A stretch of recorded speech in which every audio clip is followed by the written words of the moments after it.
You know what bethu ukuthi mangabe kuzokwenziwa something else mfethu noma kuzokwakhiwa ibuilding into yokuqala bethu iyabiyelwa mfethu before yakhiwe iyabiyelwa.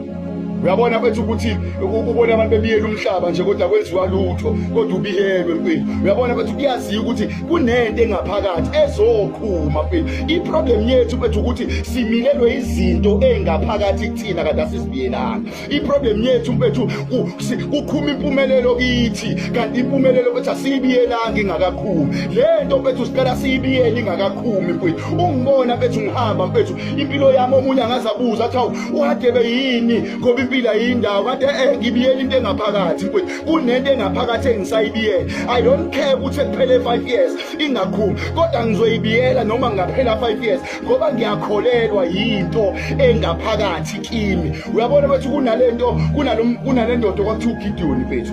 uGideon into yokuqala engayithanda ngaye mfethu ukuthi although isimo sasibheda kanjani ngempilo yakhe kodwa wabiyela lamandla amancane nawo.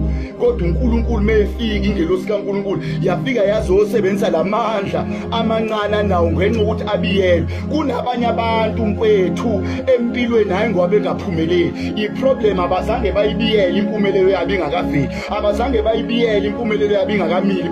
Ngizothi namhlanje biyela lento engaphakathi kholelwa iyona mfethu. Ungalinge mfethu